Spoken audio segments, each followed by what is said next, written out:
Seigneur lui a dit lui. Et, il voulait stationner sa voiture d'un côté, la personne traverse de l'autre côté et prend dans l'autre direction. Il dit, il retourne dans la voiture, il va là-bas et la personne traverse de l'autre côté. Il dit, mais qu'est-ce qui se passe? Il dit, ça là, ça veut dire que je dois le poursuivre, lui. Et il a poursuivi jusqu'à ce qu'il a coincé dans un Tim Hortons. Il lui dit, toi, le Seigneur m'a envoyé. Et puis le type lui dit, mais pourquoi moi? Pourquoi pas tous les autres? Je dis, je ne sais pas pour les autres, mais Dieu m'a dit toi. Et il est venu à l'église, à la réunion de prière. Il était là à l'église de Laval, bien sûr. Il était là les dimanches matin à Laval. Et aujourd'hui, il est venu pour se faire baptiser au nom de Jésus pour le pardon de ses péchés. C'est tout simplement extraordinaire. Tout simplement extraordinaire. Alléluia. Je ne sais pas pour vous, mais je suis un peu excité, un peu fatigué aussi, mais un peu excité. Ma nuit a été un peu particulière. Je me suis réveillé à 3 heures du matin pour aller déposer le frère Osman à l'aéroport. Je l'ai déposé à 4h10 à peu près. Je suis rentré à la maison. Et mon plan, c'était que je rentre et je dors. Mais je suis rentré, mais dormir, ce n'était plus facile. J'ai eu de la difficulté à m'endormir. Finalement, je me suis endormi peut-être vers 6h30. Et là, après, j'avais de la difficulté maintenant à me réveiller. Et je suis allé de difficulté en difficulté. Et ça a bouleversé un peu ma journée. Tout ce que j'avais prévu était un peu décalé. Mais Dieu est bon. Amen. Alléluia. On va continuer notre étude. J'étais tenté d'appeler le frère Simplice, mais j'ai dit, bon, je vais garder cette carte pour une autre fois. Aïe, aïe, aïe. Alléluia. On était en train de parler du baptême d'eau, n'est-ce pas? On a parlé un peu de la naissance de l'Église. Nous avions parlé de comment l'Église est née. Nous avons parlé du premier message de Pierre et le jour de la Pentecôte, nous avons regardé un peu le contenu de son message. Et là, nous avions parlé de la repentance et la nécessité de la repentance. La repentance est cruciale. La repentance est importante. La repentance va être clé dans notre marche. Nous avons fait le parallèle avec le sang. Vous voyez, dans le plan du tabernacle, qui est au fait le type du salut, dans le plan du tabernacle, le sacrifice était offert à l'autel des holocaustes. Et c'est là où on égorgeait la brebis sacrificielle. Et c'est là où on recueillait le sang. Mais le sang qui était versé à cet autel affectait tous les autres parties de la procession dans le tabernacle. On retrouvait ce sang dans la cuve d'airain, là où le sacrificateur se lavait. On retrouvait ce sang à l'intérieur du Saint des Saints. On retrouvait ce sang asperger l'autel et tu retrouvais partout la marque de ce sang dans le tabernacle. Le sang, la repentance va marquer tout le reste de ta marche avec le Seigneur. La repentance va déterminer la profondeur de ta marche spirituelle. Plus profond tu te repens, plus profond tu vas avoir une relation avec Dieu. Mais une repentance superficielle va donner aussi une relation superficielle avec le Seigneur. Là, nous avions commencé à parler du baptême au nom de Jésus. Vous savez, le baptême est très disputé. Nous avions parlé de cela. Les gens vont disputer le baptême. Et c'est fou parce que nous ne sommes pas appelés à faire selon notre convenance ou selon notre compréhension. Nous sommes appelés à obéir à la parole de Dieu. Est-ce que tu peux obéir sans comprendre? Oui. Oui. Oui. Tu sais, l'interrupteur, là, j'aime beaucoup cet exemple. Je le donne souvent, peut-être certains d'entre vous sont fatigués de cet exemple. Tu sais, je ne comprends pas tout comment l'électricité fonctionne.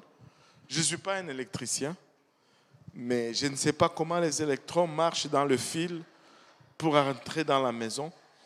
Mais je sais que quand je flippe l'interrupteur, là, la lumière s'allume. Je sais que quand je le flippe, la lumière s'éteint. Je n'ai pas besoin de faire tout le cours d'électricité là pour allumer la lumière dans une chambre. Amen. Et tout ce que je fais, c'est que si je respecte ce qu'il me dit, tu fais ça, tu auras la lumière. J'ai fait ça, j'ai la lumière. C'est tout. La voiture, bon, je connais un peu, mais certains d'entre vous, je vais taquiner quelques personnes.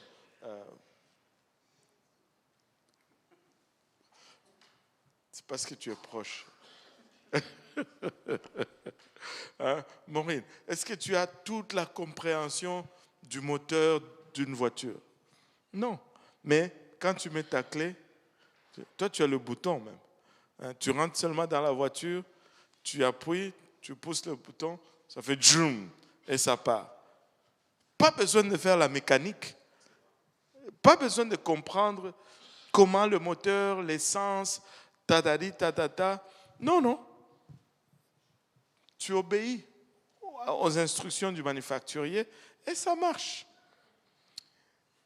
Les gens vont dire, oh, moi, ce n'est pas ce que... Moi, je comprends que...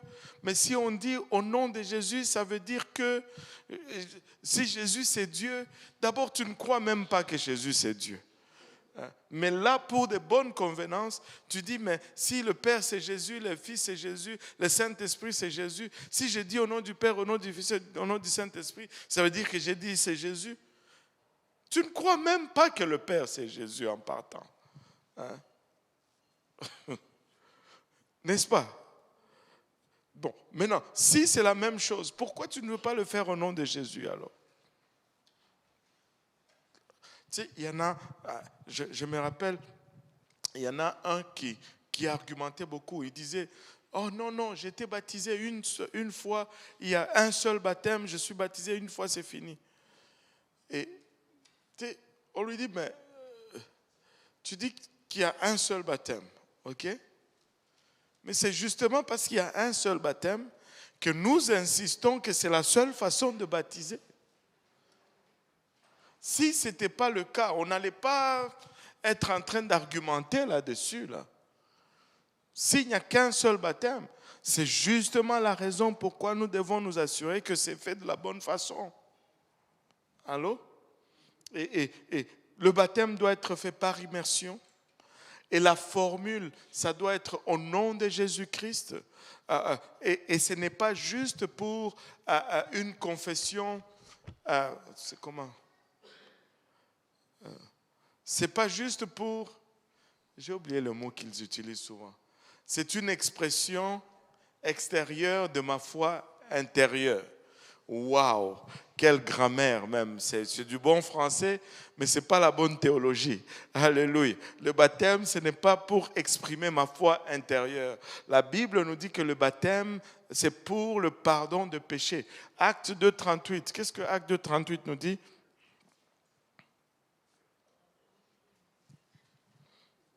Acte 2, 38. Ah, vous ne pensiez pas qu'on allait lire le verset aujourd'hui, hein? Acte 2, 38. Uh-huh. Repentez-vous. Uh-huh. Non, Pierre leur dit, pardon, repentez-vous. Repentez-vous. Et que chacun de vous soit baptisé Uh-huh. au nom de Jésus-Christ Uh-huh. pour le pardon de vos péchés. Pour le pardon de vos péchés. Ce n'est pas pour montrer ma foi intérieure. C'est pour le pardon de mes péchés. Et il dit, et que chacun de vous soit baptisé. Oh, maman Langaï. Je ne sais pas d'où ça vient, mais ça vient de me tomber dans la tête. Vous savez qu'il y a des gens là qui se font baptiser pour les autres. Oui, c'est vrai. Hein? Ouais, il n'a pas dit, bon, Tu peux te faire baptiser pour tes enfants? Non. Pour ton père? Non.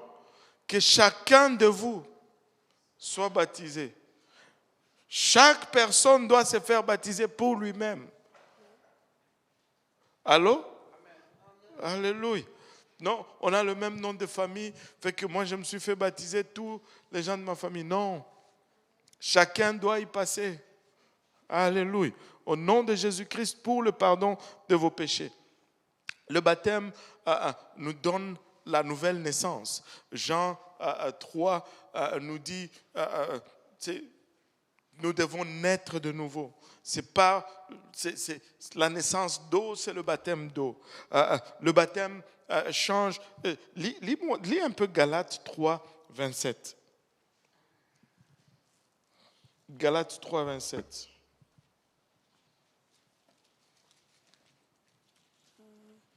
Galates 3, 27. Car il est écrit, réjouis-toi, stérile, toi qui n'enfantes point, éclate et pousse des cris, toi qui n'as pas éprouvé les douleurs de l'enfantement. Car les enfants de la délaissée seront plus nombreux que les enfants. Est-ce que Oui. je ne pense pas qu'on a le bon là. 27, désolé.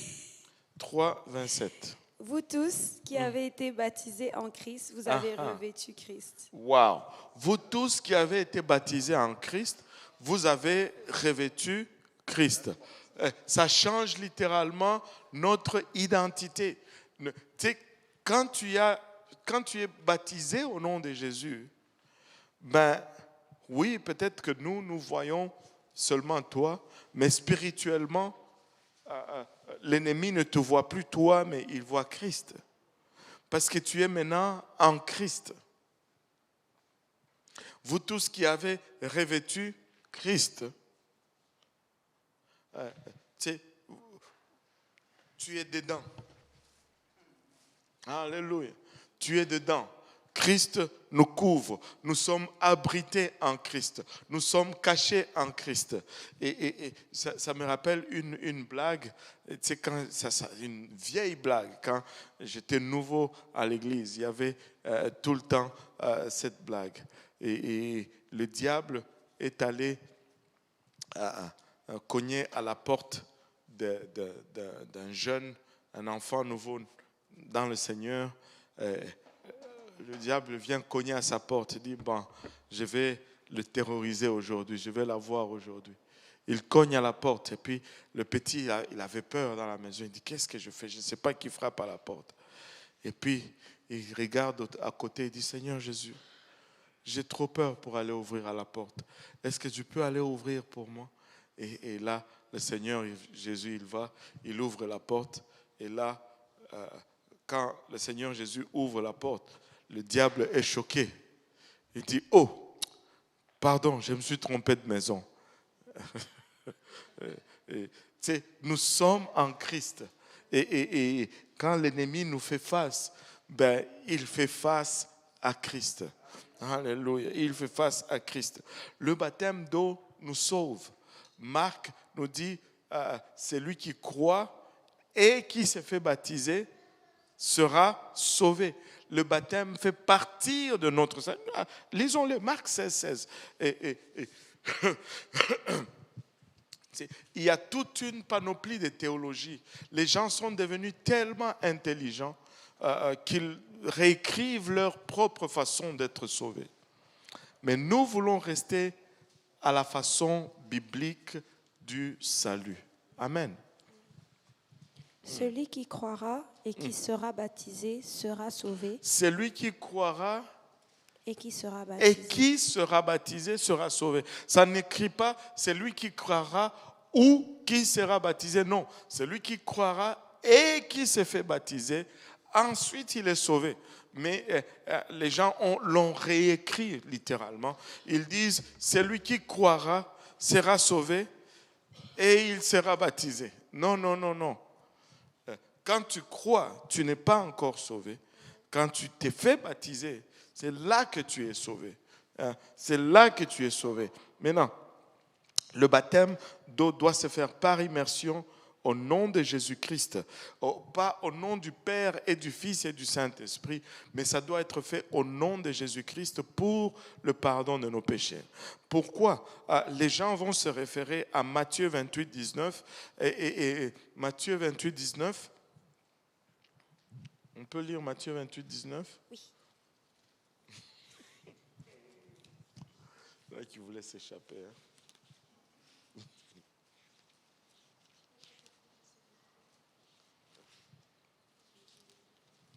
Hein.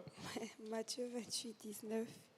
Allez, faites de toutes les nations des disciples, les baptisant au nom du Père, du Fils et du Saint-Esprit. Oh my goodness. Maintenant, comment est-ce qu'on va concilier cela?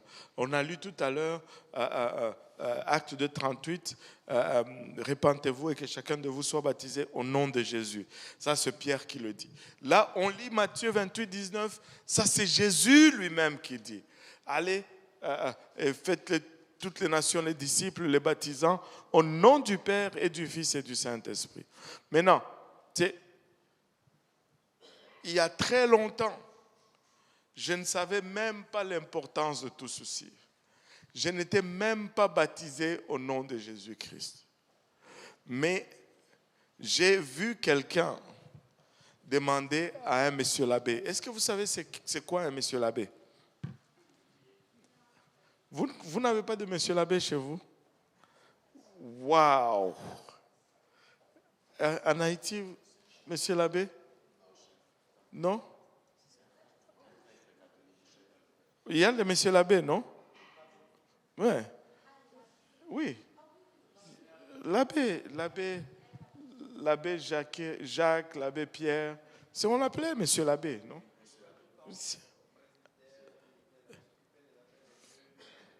Monsieur l'abbé. Vous ne connaissez pas le monsieur l'abbé? Ben, c'est juste un prêtre. Maintenant, vous n'êtes pas de bons catholiques, vous. Vous n'avez pas été de bons catholiques. Je vais vous enseigner un peu le catholicisme. Dans le catholicisme, pour devenir prêtre, il y a plusieurs voies. Et tu sais, tu peux être salésien, tu peux devenir prêtre salésien, c'est une voie. Tu peux devenir, comment on les appelle encore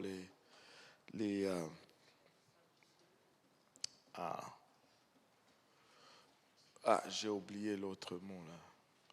Ceux qui sont des moines là. Non. Les jésuites, c'est une autre voie. Pour être, oui, jésuite, c'est catholique. Jésuite, c'est même, au fait, c'est l'élite spéciale du catholicisme. Les jésuites, ils sont très approfondis. Et c'est comme le service secret du catholicisme. Et ils sont très puissants aussi. Mais il y a ce qu'on appelle les diocésains. Est-ce que vous savez c'est quoi les diocésains? Les diocésains, c'est l'ordre qui découle du pape, le pape, le cardinal, l'évêque et puis monsieur l'abbé. Le monsieur l'abbé, c'est le responsable d'une paroisse, c'est un prêtre, en fait. Mais les diocésains sont appelés de monsieur l'abbé. Mais un salésien, il n'est pas ordonné par la voie papale. C'est un ordre différent. Ils sont tous soumis au pape, mais c'est un ordre différent. Les salésiens ne vont pas aller au grand séminaire. Ils ont leur école, l'école de Don Bosco, machin, et tout ça. Donc, quand tu es monsieur l'abbé, c'est-à-dire que tu es diocésain, tu es vraiment celui qui vient de la lignée des papes. Un salésien ne va pas être évêque, genre ne va pas être cardinal, ne peut pas cheminer sur cet ordre-là. Donc, tout ça, en fait, pour dire que monsieur l'abbé, j'étais là, on a posé au monsieur l'abbé une question. Mais monsieur l'abbé, pourquoi Jésus a dit au nom du Père et du Fils et du Saint-Esprit, mais Pierre nous dit au nom de Jésus. Maintenant, moi, qu'est-ce que je fais? Là, monsieur l'abbé a dit, ne faites pas ce que Pierre vous dit, faites ce que Jésus vous dit. Ça, c'était la réponse de monsieur l'abbé. En d'autres termes, il est en train de dire que Pierre s'est trompé. Mais en même temps, il dit que Pierre s'est trompé. En même temps, il dit que les papes sont infaillibles. Comme si le premier pape a failli. Oh, comment les autres vont être infaillibles? C'est compliqué l'affaire. Ce n'est pas la bonne réponse. La bonne réponse, ce n'est pas qu'on fait ce que Jésus a dit, on ne fait pas ce que Pierre a dit. Non, non, non.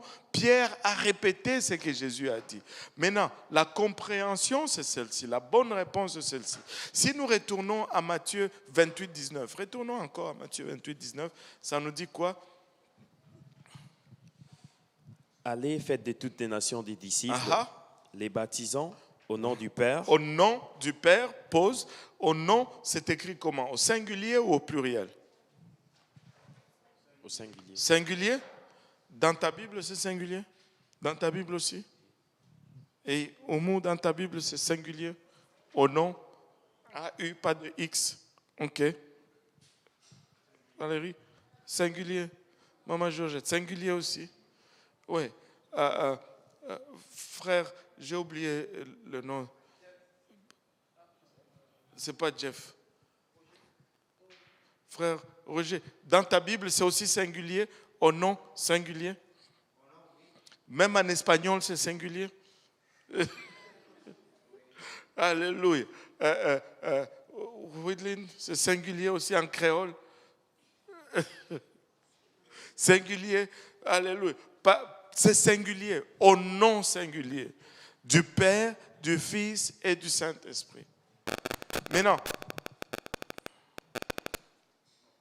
pardon? Ah, vous avez une question? C'est une question?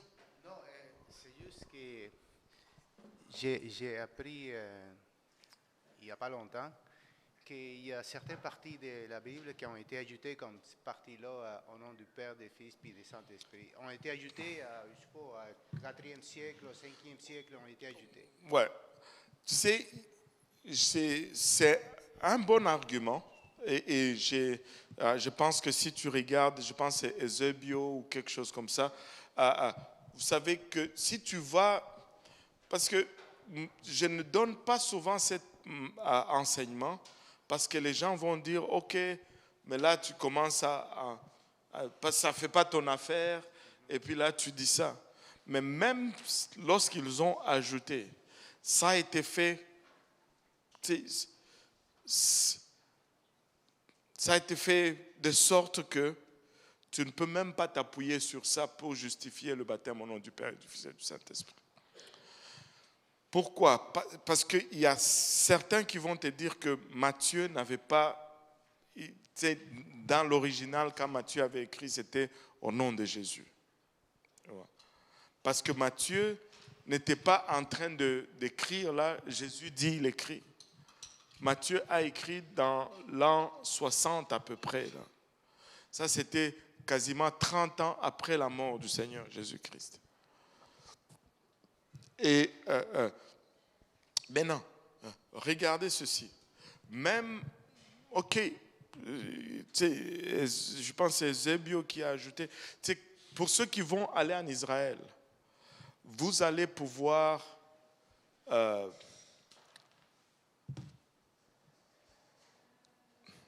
il y a une partie de la visite où on entre dans un monastère où il y avait, j'ai oublié le nom du moine, qui faisait les transcripts, et on dit que c'est à partir de celui-là que ça a été altéré dans ce sens-là. Et ce ne sont pas juste des choses qui sont dites comme ça. Et on peut retrouver des traces historiquement. C'est ce qui est beau avec la Bible. Maintenant, même si on le prend tel que c'est écrit là, est-ce qu'il y en a qui vont aller en Israël ici? Alléluia. Il faut s'inscrire. Hein?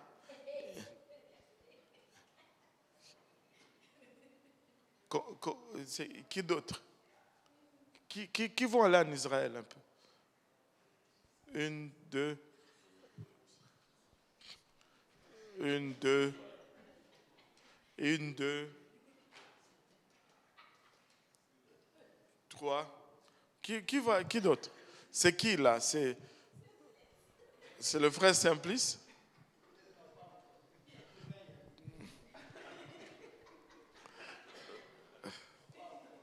C'est enregistré, hein?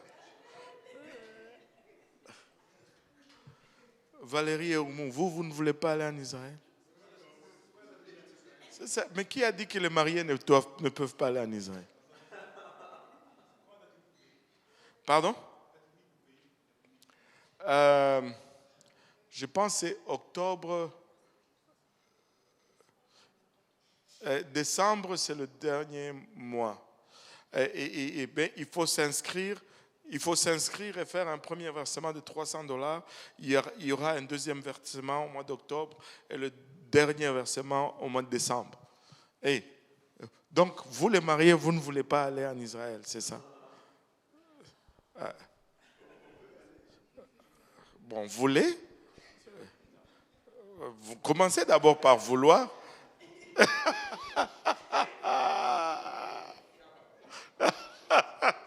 Hein? Les gens de peu de foi. C'est comme ça que vous passez à côté des choses. Désirez d'abord et puis plaider avec Dieu, n'est-ce pas? Maintenant, qui veut aller en Israël? Alléluia. C'est ça. Plaider avec Dieu maintenant. Oh là là. Oh là là. Même Elisabeth veut aller en Israël. Elle a élevé sa main. J'espère que le frère Dario est en train de suivre ça. Amen. Oui. Et, je pense que ouais, tout est en américain. Octobre, je pense octobre. Ouais, octobre. Je pense que jusqu'en octobre, tu peux toujours... Tu sais, le défi, c'est toujours celui-ci. C'est que ça prend un certain nombre... C'est dépasser un certain nombre, il faut aller à l'autre. Mettons que le premier nombre, c'est 50. Si, mettons, au mois de janvier, on a 46 personnes.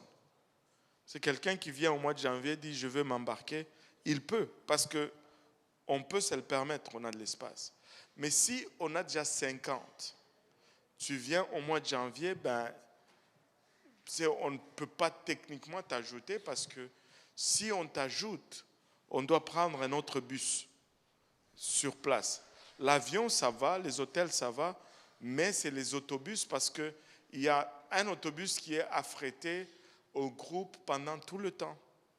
Donc pour les 10 jours, il y a l'autobus qui est là, ça vous prend à l'hôtel, ça vous circulez, vous allez de ville en ville, d'hôtel en hôtel,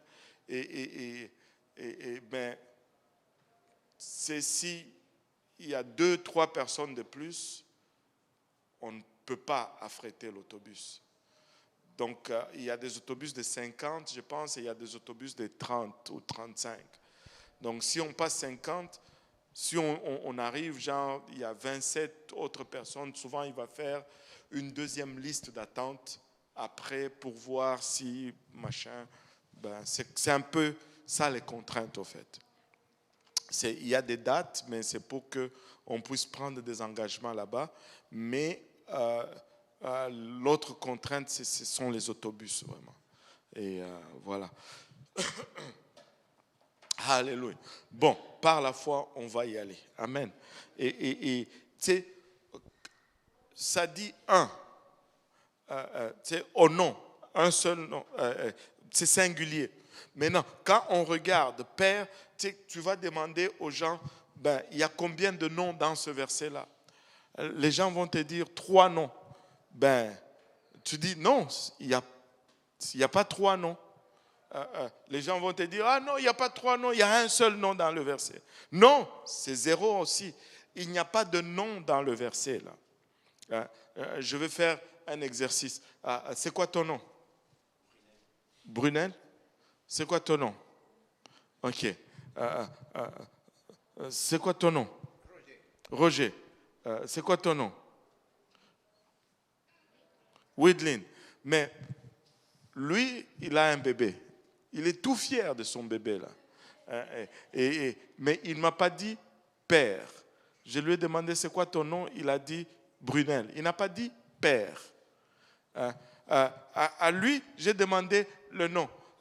Il m'a dit, mais il a des enfants. On a baptisé son fils dernièrement. On a la preuve. Il a dit Roger. Il n'a pas dit père. Même s'il a 2 enfants. Elle, je connais son père. Son père est très gentil, c'est mon ami. Elle n'a pas dit fille. Même si elle est la fille de quelqu'un. Elle n'a pas dit fille. Elle a dit Oumou. Elle, j'ai pris son enfant à Montréal-Nord. Elle a dit Widlin. Mais elle n'a pas dit mère. Père, ce n'est pas un nom. C'est un titre. Mais ce père-là, il a un nom. Fils, ce n'est pas un nom. C'est un titre. Ce fils-là, il a aussi un nom. Le Saint-Esprit, là, ce n'est pas un nom aussi. C'est un titre. Et le Saint-Esprit, il a un nom. Mais si on lit le verset, il dit au nom singulier du Père, du Fils et du Saint-Esprit. Ça me dit que Père, Fils et Saint-Esprit, ils ont le même nom. Amen. Ils ont un seul nom. Maintenant, si je demande le nom du Fils, c'est quoi? Tout le monde peut crier. Le nom du Fils, c'est Jésus. Maintenant, regardez Ésaïe 9:6. 9:5 ou 6? En anglais ou en français, dépendamment. 9:5. On va essayer. Ésaïe 9:5. Car un enfant nous est né. Attends un peu. Attends que les gens trouvent d'abord. Tu vas nous lire des choses. Le pasteur t'a glissé une note, puis tu vas lire. Nous, on ne voit même pas dans notre Bible. Attends qu'on trouve aussi. Amen. Car un enfant nous est né. Car un enfant nous est né. Un fils nous est donné. Un fils nous est donné. Et la domination reposera sur son épaule. Et la domination reposera. De quel fils on est en train de nous parler ici? Jésus. C'est quel enfant on parle ici? Jésus. C'est Jésus. Tout le monde est sûr que c'est Jésus. Alléluia. Bon, on est sûr que c'est Jésus. Et on l'appellera? On l'appellera admirable. Qui est admirable? Jésus. Conseiller? Qui est conseiller? Jésus. Dieu puissant? Dieu puissant. Qui est Dieu puissant? Jésus. C'est Fils qui nous est né, qui est Jésus. C'est lui le Dieu puissant. On l'appellera? Père éternel. Oh, attends. On l'appellera? Père éternel. Père éternel. Le Fils qui est né, on l'appellera aussi Père éternel. Qui est Père éternel? Jésus. Il est lui-même le Père, il est lui-même le Fils et il est lui-même le Saint-Esprit. Tu me dis, mais pasteur, finis juste sur ton verset et puis je vais continuer. Prince de la paix. Prince de la paix. C'est Jésus qui est notre prince de la paix. Alléluia. Maintenant, tu dis, mais pasteur, oui, tu m'as donné le Père, tu m'as donné le Fils. Moi, je ne suis pas convaincu. Je veux encore le Saint-Esprit, n'est-ce pas? N'est-ce pas, Widlin? Alléluia. J'ai déjà 2 sur 3. Pourquoi est-ce que tu ne me fais pas passer la classe? 2 sur 3, c'est déjà quoi? 70%? À peu près 70%. Je passe déjà, non? Mais tu dis non, je ne te fais pas passer. Il faut que tu me donnes le 3e. Je vais te le donner. Maintenant, conseiller. Qu'est-ce que c'était? Père éternel. On l'appela conseiller? Admirable. Conseiller. Conseiller. Tu sais, conseiller, c'est quoi? Le conseiller, c'est le même terme qui est traduit en grec consolateur. C'est le même mot qui est traduit en hébreu, plutôt en grec, consolateur. Et notre consolateur, c'est le Saint-Esprit. Maintenant, quand on dit Saint-Esprit, on est en train de dire quoi exactement? Quand on dit Saint-Esprit, on est en train de prendre les deux attributs fondamentaux. C'est fondamentaux ou fondamental? Fondamentaux. C'est un attribut? Bon, fondamentaux. On est en train de prendre les deux, merci. On est en train de prendre les deux attributs fondamentaux ou les deux attributs primaires de Dieu, on les met ensemble. Physiquement, Dieu est esprit. Allô? Physiquement, Dieu est esprit. C'est Jean 4, 24. Dieu est esprit et ceux qui l'adorent l'adoreront en esprit et en vérité. Maintenant, physiquement, Dieu est esprit. Et moralement, Dieu est saint. Dieu est saint. Ésaïe nous dit saint, saint, saint. Apocalypse nous dit saint, saint, saint. On l'appelle le Saint d'Israël. Dieu est saint.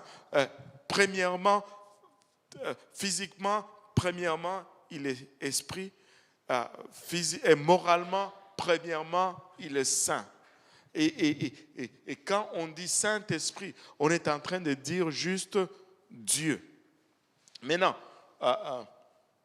Saint-Esprit, c'est un titre, c'est un rôle, ce n'est pas une personne. Les gens vont dire la personne du Saint-Esprit. Il n'y a rien d'aussi non biblique que cela. Ça n'existe pas, la personne du Saint-Esprit. Ça n'existe pas. La personne du Père, ça n'existe pas.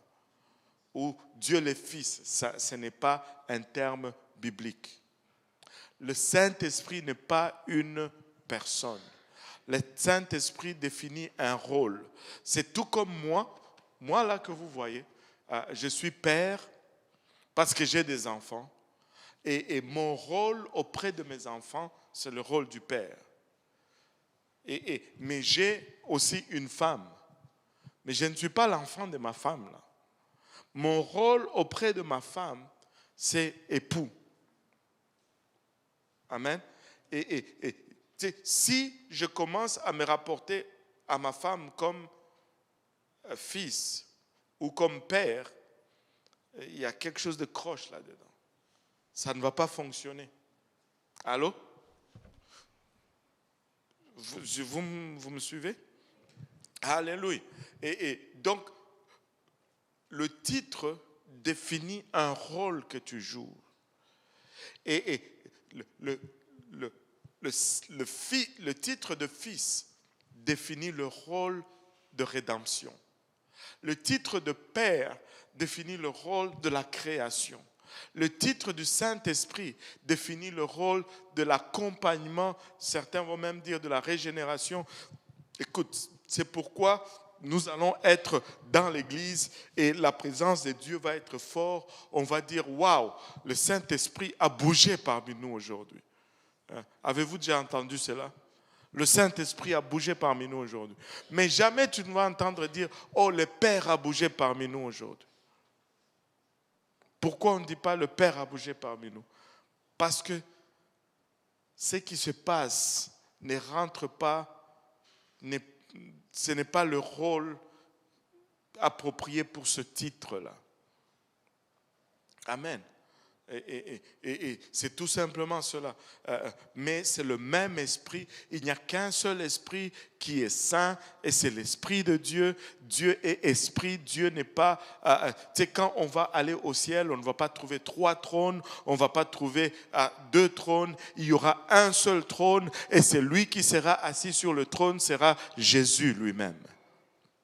Parce qu'il est le Père, il est le Fils, il est le Saint-Esprit, l'Esprit de Dieu. Oh Seigneur, lis-moi un peu de Colossiens 2, 9. Colossiens 2, 9.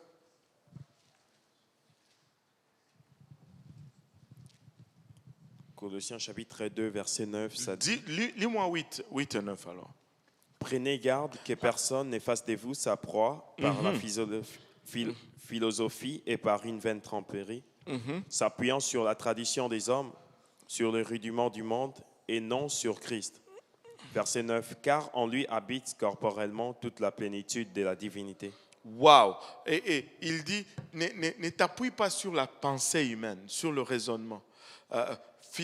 Philosophie, ça veut dire quoi encore? Vous qui êtes allé à l'école, là. Hein? L'amour de la science, voilà. Ne t'appuie pas sur la science, sur l'intelligence, sur « Oh, moi je le comprends comme ça oh, ». Ça nous est égal comment tu le comprends. Ce n'est pas ce que ça dit. Amen. Et regarde,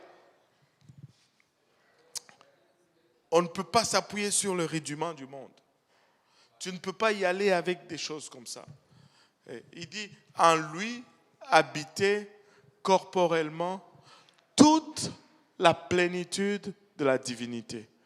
En Jésus, là, c'est comment ça s'est passé. C'est que Dieu s'est choisi Marie et il est allé voir Marie. Il a utilisé Marie pour faire un corps. Et quand le corps a été fait, Dieu est venu rentrer dans sa plénitude dans ce corps-là. L'Esprit de Dieu habitait corporellement dans Jésus-Christ. Et ça dit toute la plénitude de la divinité. Toute la plénitude de la divinité. C'est-à-dire, tout ce que tu cherches de Dieu s'est trouvé en Jésus-Christ. Tout ce que tu cherches de Dieu s'est trouvé en Jésus-Christ. Maintenant, les gens vont dire, ah, mais lorsque Dieu était en Jésus-Christ, c'est-à-dire, il était limité, il n'était pas ailleurs. J'ai dit, tu sais, ça c'est la folie des hommes. Ok, si tu me dis ça, alors quand la Bible dit que Dieu est assis sur le trône, est-ce que cela veut dire qu'il n'est plus ailleurs?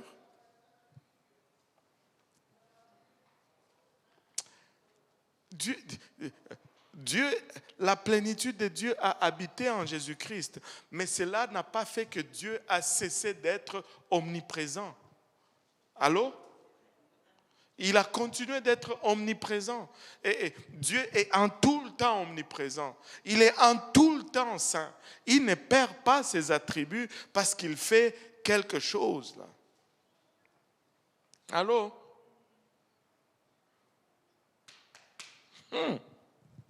Alléluia. Je vois Brunel qui chatouille comme pas possible. Il n'arrive pas, il doit se gratter là. Tu vois, des fois quand tu es dans une position et que ça chatouille, tu dois te gratter, tu te retiens, mais finalement, tu te grattes. Vas-y Brunel, vas-y. Gratte-toi.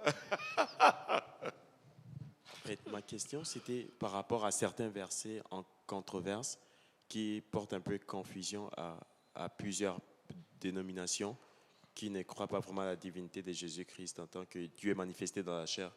Est-ce que c'est à cause peut-être de la traduction qui a fait de sorte qu'on perd un peu vraiment les sens, ou bien c'était vraiment fait exprès, c'est vraiment comme ça en fait?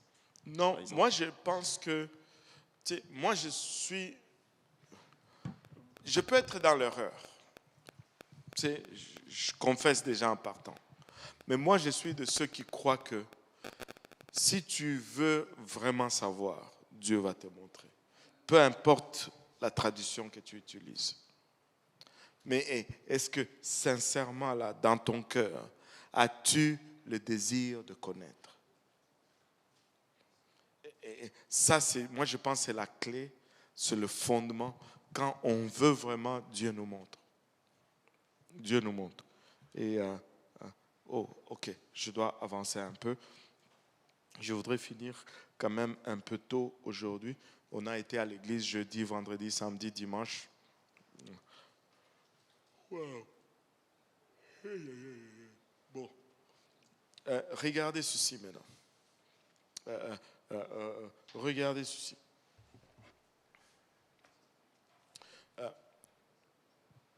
Père, Fils et Saint-Esprit, ce sont deux rôles. Mais le nom, c'est Jésus. Le nom du Fils, c'est Jésus. Le nom du Père, c'est Jésus. Le nom du Saint-Esprit, c'est Jésus. C'est pourquoi il n'y avait pas de doute pour les apôtres. Ils ont baptisé tout le monde au nom de Jésus. Et au début, je faisais cela, mais vu que personne n'ose me défier là-dessus, j'ai commencé à ne plus le faire. Mais je vais juste avoir aussi encore une autre tentative. Je dois ramasser l'argent pour aller en Israël. Alléluia. Il n'y a pas un seul baptême qui est fait au nom du Père et du Fils et du Saint-Esprit dans la Bible. Si tu trouves un seul baptême qui est fait au nom du Père et du Fils et du Saint-Esprit dans la Bible, je te donne $1000. Bon, maintenant, si tu acceptes le défi, pour chaque baptême au nom de Jésus qu'on va trouver là-dedans, tu me donnes $1000. Bon, qui va prendre le défi? Un bongo, un pesambongo. Il n'y a pas un seul nom, un seul baptême qui est fait au nom de Jésus. Plutôt au nom du Père et du Fils et du Saint-Esprit. Si tu en trouves un qui est fait, montre-moi quelqu'un qui est baptisé au nom du Père et du Fils et du Saint-Esprit dans la Bible, et je te donne le privilège de me baptiser au nom du Père et du Fils et du Saint-Esprit. Tu prends le défi.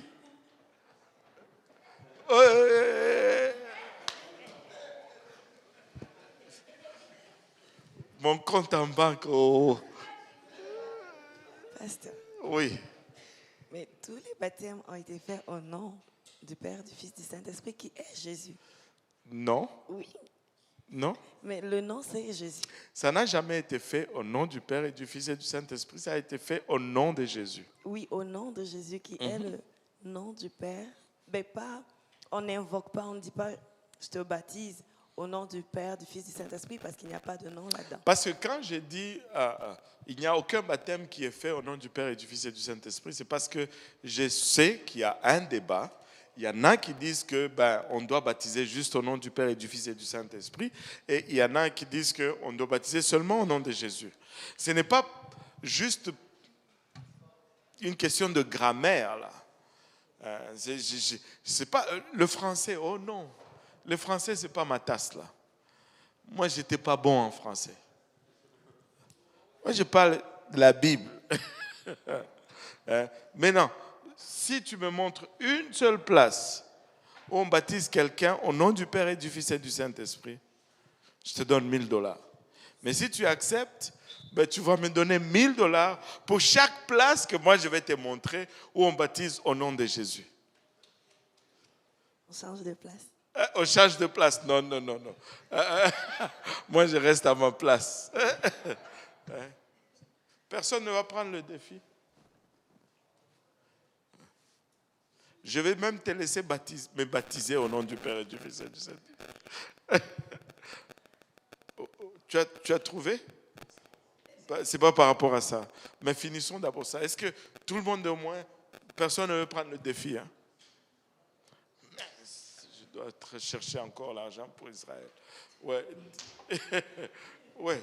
Oui, selon Acte 2, chapitre 2 au complet, donc je comprends que si on annonce quelque chose ou on prêche quelque chose, c'est-à-dire que nous-mêmes, on doit se conformer à cela, parce que beaucoup de croyants, ils disent que, mais on voit nulle part eux-mêmes, quand ils ont été baptisés, pour dire que les baptêmes n'est pas vraiment nécessaire. Mais moi, je suis d'avis qu'eux-mêmes, ils ont été baptisés. Mais par rapport à cela, je pose la question, est-ce qu'ils ont peut-être reçu leur baptême après ou, ou avant, genre? Moi, je ne Quand sais pas. Regarde, il y a de ces choses que les gens font. C'est à eux de répondre pour ce qu'ils font là. Moi, je ne comprends même pas pourquoi ils font comme ça. Et je ne sais pas pourquoi ils font comme ça. C'est peut-être eux-mêmes qui sont bien placés pour justifier leurs actions. Moi, je ne peux voir que les faits. Tu vois. Et je dois annoncer la parole de Dieu dans son intégrité de la bonne façon. Maintenant, les gens font toutes sortes de choses. Tu peux voir des gens qui font la même chose, mais pour des raisons différentes. Et des motivations complètement différentes. Mais moi, je ne sais pas. Et je ne pense pas que c'est une bonne chose que de rentrer dans les analyses des intentions. Parce que on ne sait pas. On ne sait pas lire ce qu'il y a dans le cœur de quelqu'un. Mais ce qu'on peut dire, c'est que si tu fais de cette façon, ce n'est pas de la bonne façon. Et l'autre chose aussi, c'est que, tu sais, tu ne peux pas aller commencer à demander aux gens. Tu sais, des fois, les gens vont dire ceci. Oh, si tu viens à mon église, on va te baptiser comme tu veux. Si tu veux au nom du Père et du Fils et du Saint-Esprit, on va te baptiser au nom du Père et du Fils. Si tu veux au nom de Jésus, on va te baptiser au nom de Jésus. Ça, c'est du n'importe quoi. Ça veut dire que toi-même, tu n'as même pas de conviction là. Et qu'est-ce que tu fais? Tu te tiens là pourquoi? Tu vas enseigner quoi? Mais quand on n'est pas en amour avec la parole, on finit à faire n'importe quoi vraiment. Mais nous ne voulons pas faire n'importe quoi parce que ça là, c'est tellement sérieux, c'est l'éternité là. Tu sais, je ne veux pas y aller avec mes intentions, je ne veux pas y aller avec mes sentiments, je ne veux pas y aller avec mes préférences, je veux y aller avec la parole de Dieu. Qu'est-ce que Dieu dit? Parce que c'est la seule chose qui va fonctionner. C'est quand on va ouvrir, quand on sera au ciel, on dit qu'il y a combien de livres qui vont être ouverts? Le livre de la vie, non. Il y a le livre de la vie et un autre livre. L'autre livre, c'est la parole de Dieu. Tu sais, il y a un livre où ce sont ce que nous avons fait. Et l'autre livre, c'est la parole de Dieu. Mais il n'y a pas de livre des intentions là. J'ai fait ça, mais quand j'ai fait ça, j'ai pensé à ça. Hey, si c'est ça là, le standard là, tu sais, je peux te donner $10, mais moi dans ma pensée, je suis en train de te donner $1000 là. Ma pensée, c'est que je te donne $1000. Tu peux être content parce que, bon, en fait, je suis en train de te donner $10, mais dans mes pensées, c'est 1000. Et donc, je t'ai donné $1000. Tu vois. Tu peux penser ce que tu veux, mais qu'est-ce que la parole de Dieu dit? Tu vois. Alléluia. Et donc, c'est ça. Nous devons être baptisés au nom de Jésus-Christ pour le pardon de nos péchés. Acte 2, 38, c'était au nom de Jésus. Acte 8, 16, c'était au nom de Jésus. Acte 10, 48, c'était au nom de Jésus. Acte 22, 16, c'était au nom du Seigneur Jésus. Acte 19, c'était au nom du Seigneur Jésus. Et il n'y a pas une seule place. Je peux me faire facilement 6 000 à 7 000 $ si quelqu'un prenait vous m'avez fait manquer mon voyage en Israël comme ça là. Alléluia. Et nous devons être baptisés au nom de Jésus-Christ pour le pardon de nos péchés. Après le baptême au nom de Jésus, vient le baptême du Saint-Esprit. Et ça, c'est une autre chose. Et tu sais, on va garder ça pour le lundi prochain, mais je veux juste dire ceci. Une fois, j'étais au travail, je parlais avec un collègue de travail qui était baptiste. Je lui demande, as-tu reçu le Saint-Esprit? Il dit, oui. Je lui dis, est-ce que tu parles en langue? Il dit, non. Là, j'étais un peu perdu. J'ai dit, mais quand est-ce que tu as reçu le Saint-Esprit? Il dit, lorsque je fais ma prière du pécheur, c'est même pas la prière de repentance, la prière du pécheur. J'ai reçu le Seigneur Jésus-Christ dans mon cœur, j'ai reçu le Saint-Esprit. Maintenant, regardons un peu Actes chapitre 8.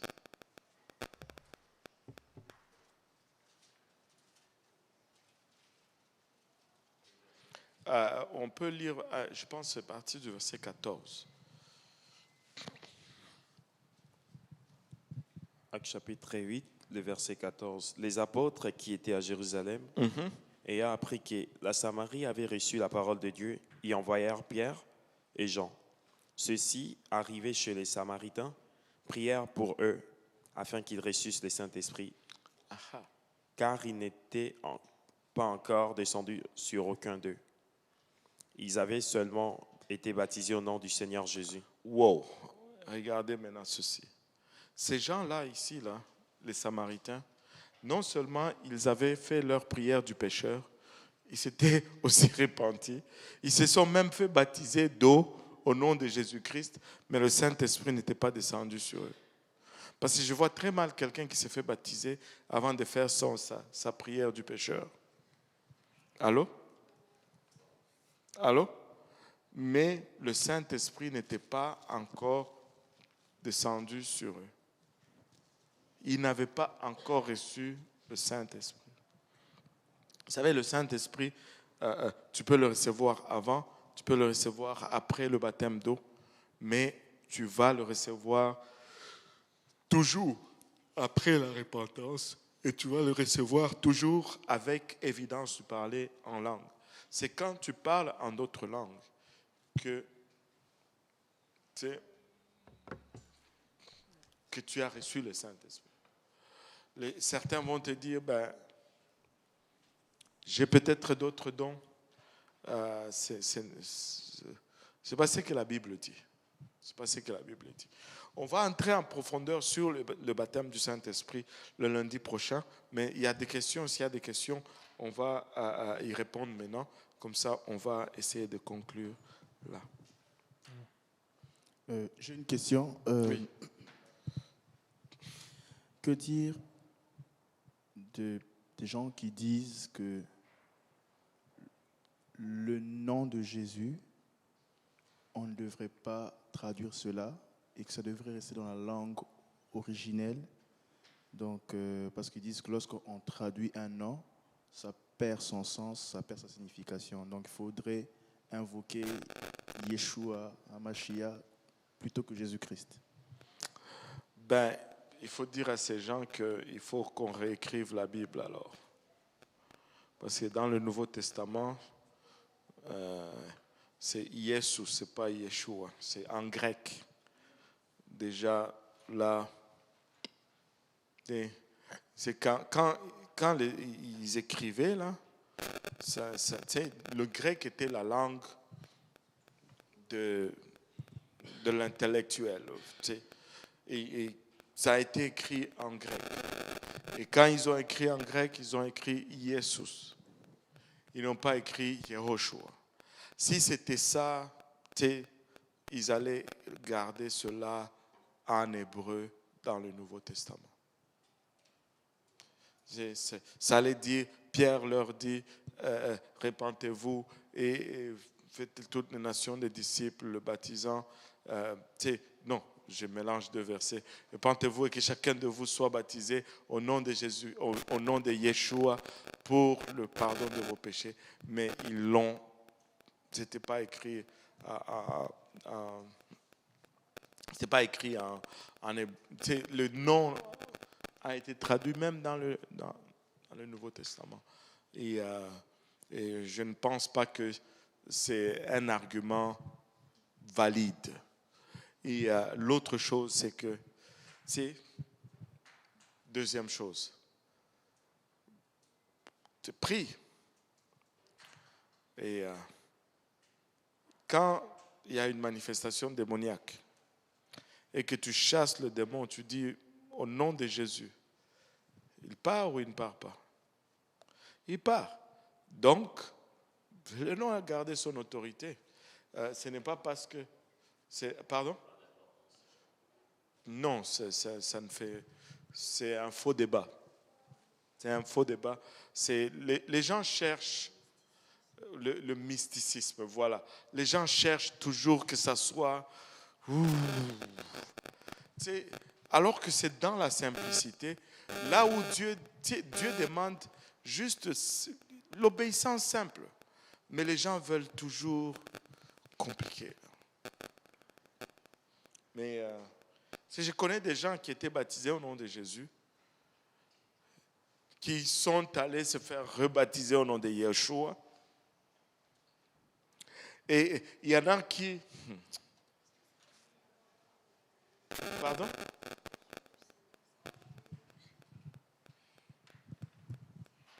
Ma question, c'est quand les gens, par exemple, se sont fait baptiser au nom de Jésus, là, ils vont faire quelque chose comme ça. Est-ce qu'aux yeux de Dieu, je ne peux pas dire si ça annule, mais oui, est-ce que ça fait en sorte que le Seigneur est comme, je n'approuve pas parce que tu ne l'as pas fait. En fait, il n'y avait même pas de conviction, tu ne comprenais même pas. Donc, est-ce que... Je ne pense pas que nécessairement c'est une question qu'on ne comprenait pas à ce temps-là. Moi, encore là, c'est toujours une question de foi et de croyance, d'obéissance, de foi et d'obéissance, et non une question de compréhension. Maintenant, est-ce que quelqu'un peut être baptisé au nom de Jésus-Christ, rempli du Saint-Esprit, mourir puis aller en enfer? Allô? Est-ce que c'est possible? Est-ce que on n'a pas l'unanimité? Est-ce que quelqu'un qui a été baptisé au nom de Jésus-Christ, rempli du Saint-Esprit avec l'évidence de parler en langue, peut mourir, je dis bien peut, mourir et aller en enfer? Oui. Oui. Alors, ben voilà. Mais alors, moi, je ne sais pas dire, ce n'est pas une question de dire est-ce que ça annule. Mais tu peux te retrouver en enfer, là. Ce n'est pas une question d'annuler le baptême, de ne pas annuler, mais tu es sur un mauvais chemin, là. Tu peux te retrouver en enfer.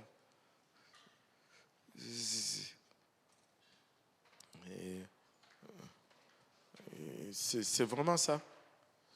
Et bon. D'autres questions?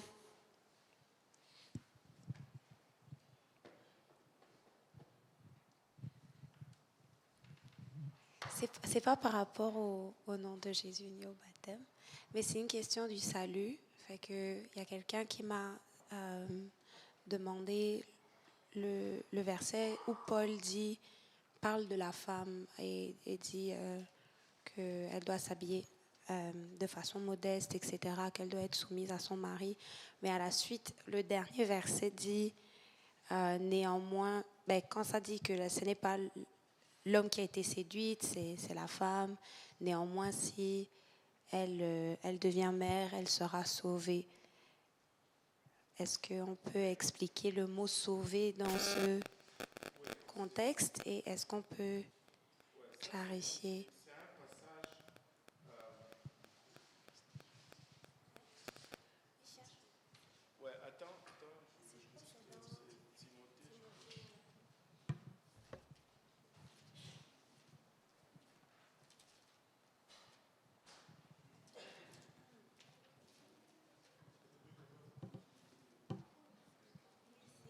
C'est Timothée 2, verset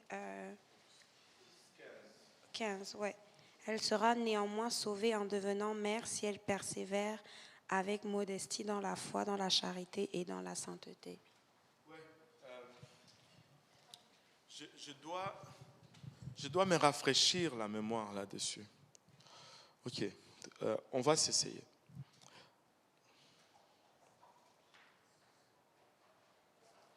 D'abord, il faut retourner dans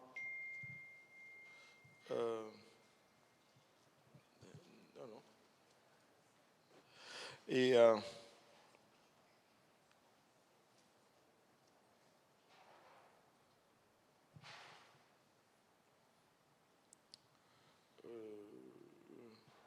D'abord, il faut retourner. Tu sais, Paul ne parle pas juste de j'ai commis quelque chose, j'ai fait un péché, puis je vais en enfer. Il est en train de parler des rôles, d'abord, du rôle de l'homme et du rôle de la femme. Il dit que la femme écoute l'instruction en silence avec une entière soumission. Je ne permets pas à la femme d'enseigner, ni de prendre de l'autorité sur l'homme, mais elle doit demeurer dans le silence. Ça, c'est un autre verset à controverse. Ce n'est pas que Paul dit que la femme ne peut pas parler dans l'église. Non, la femme, il dit ici, elle ne peut pas prêcher dans l'église. Ça ne se fait pas. Parce qu'il dit, je ne permets pas à la femme d'enseigner ni de prendre de l'autorité. Enseigner, c'est enseigner. Prêcher, c'est enseigner avec autorité. Et ce n'est pas le rôle de la femme sur l'homme, mais elle doit demeurer dans le silence. Cela ne veut pas dire que quand on est là, Maureen ne peut pas poser la question parce qu'elle doit demeurer dans le silence. Parce qu'il y a des femmes qui prophétisent. Elle peut prophétiser, mais c'est une question de prêcher et non juste de ne pas dire un seul mot. Et il dit, pourquoi il dit cela? Et il parle de l'ordre de création et non de supériorité. Et c'est avec le mouvement féministe, on a toujours induit à des comparaisons qui n'ont pas lieu d'être, en fait. On va dire, oh, l'homme, c'est la même chose que la femme, blablabla, on est égal, on est égal, on est égal. Non, on n'est pas... Oui, on est égal, mais on n'est pas pareil. On n'est pas pareil. Regardez ce qui se passe dans le sport.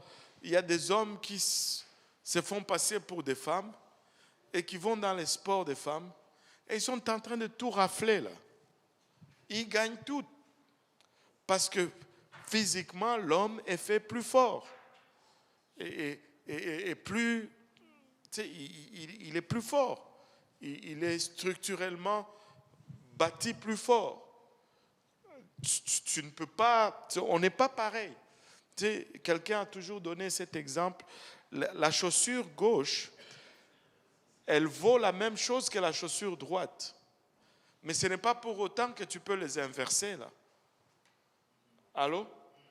Ça s'équivaut, mais ce n'est pas pareil. L'homme et la femme, oui, on a les mêmes valeurs devant Dieu, mais on n'est pas pareil. Moi, je ne peux pas porter un enfant, là. Je ne peux pas enfanter, là. Allô? Oui, maman Jacqueline, j'espère que tu ne vas pas me causer des problèmes, là.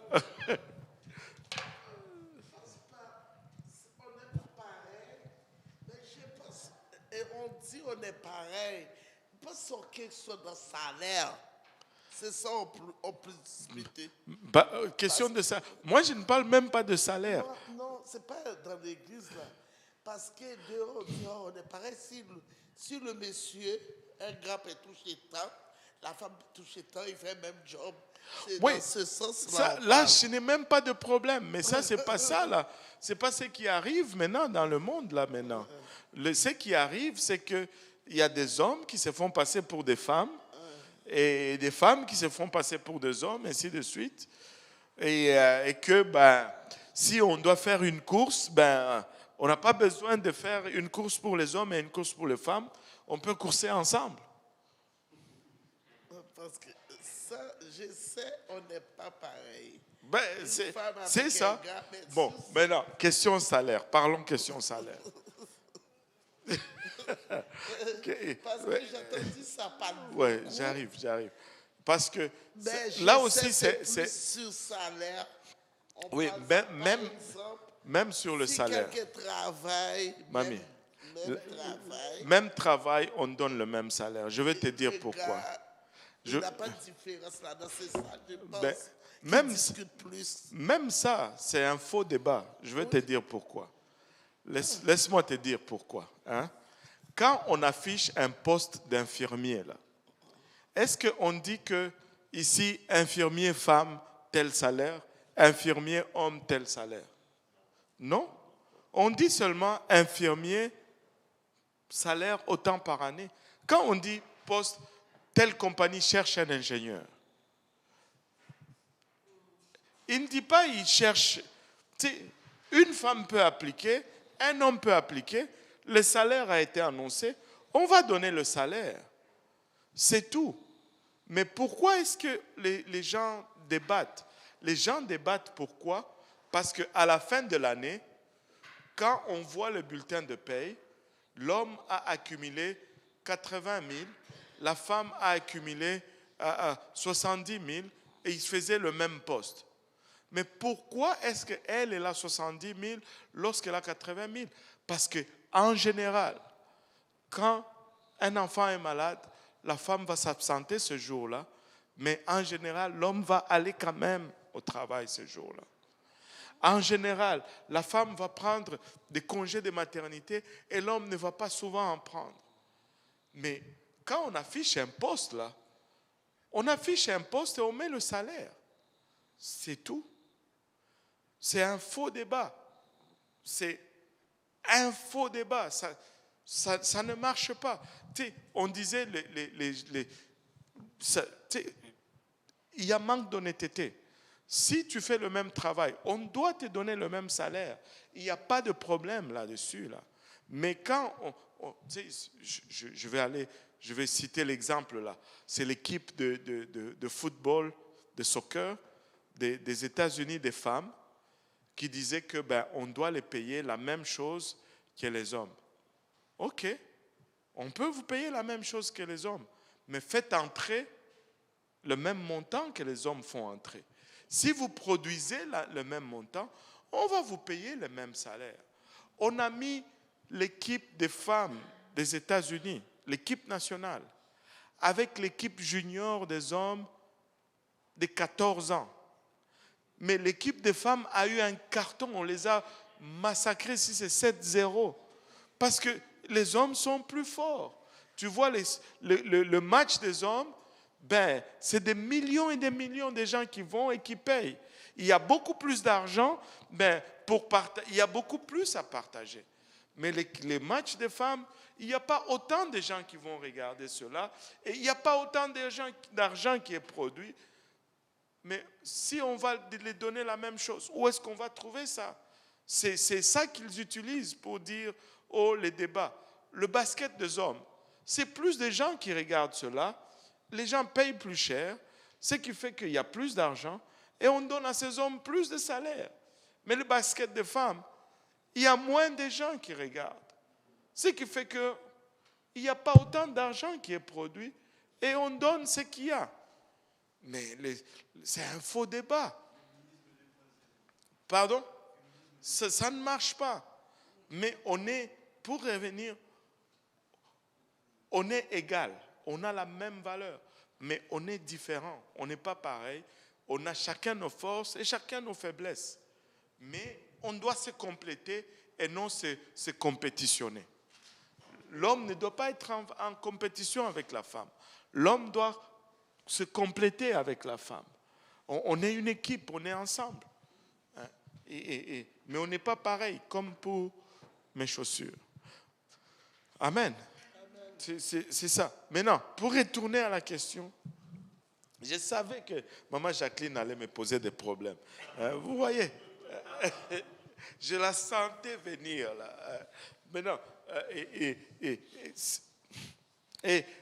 il dit, ce n'est pas par Adam, ce n'est pas Adam qui a été séduit, c'est la femme qui séduite s'est rendue coupable de transgression.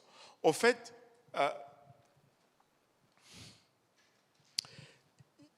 Adam n'a pas acheté, je dois trouver une bonne façon de le dire, parce que sinon, Brunel va me poser d'autres questions.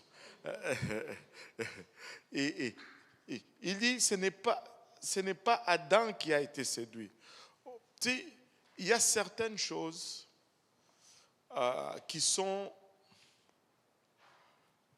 qu'on peut déduire de la Bible.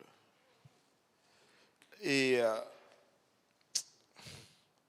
je ne sais pas si je dois aller là-bas parce que c'est comme si je veux ouvrir une autre porte que je ne veux pas ouvrir. Amen. C'est parce que pour répondre à cela, il faut que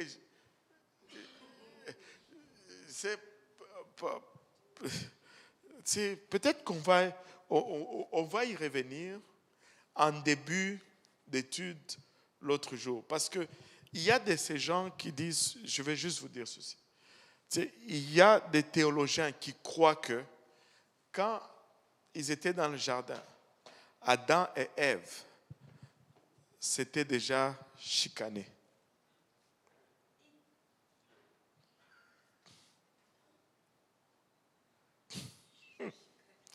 Oui, il y avait une chicane dans le jardin d'Éden.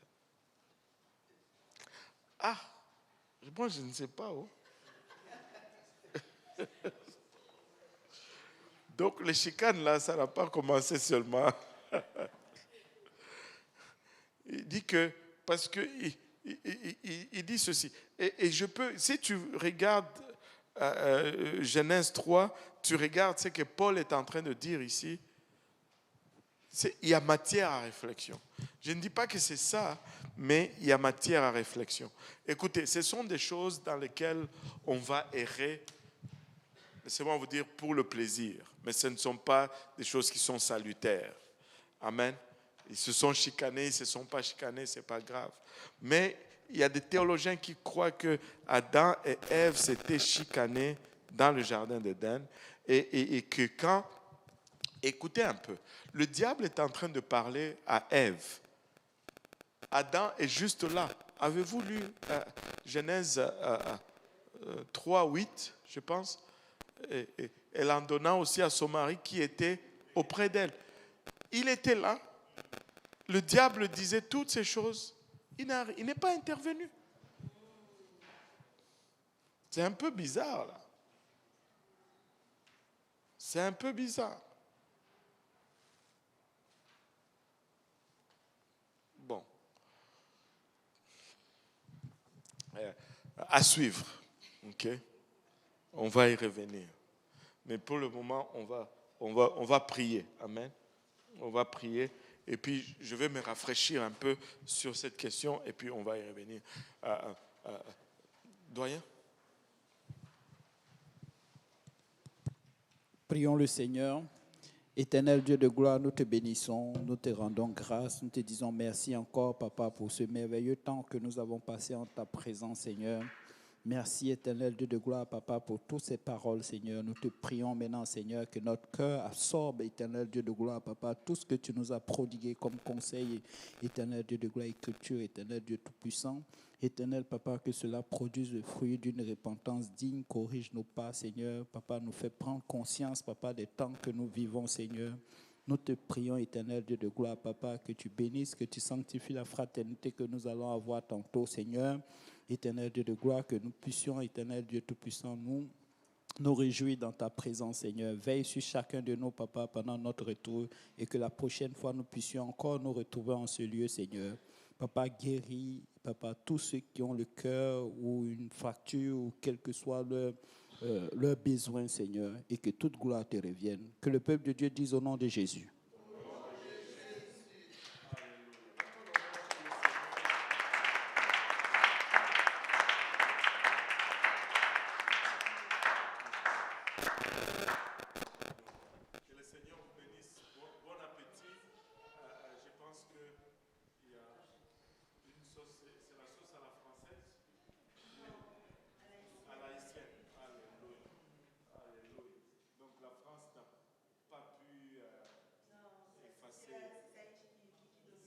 Qui domine.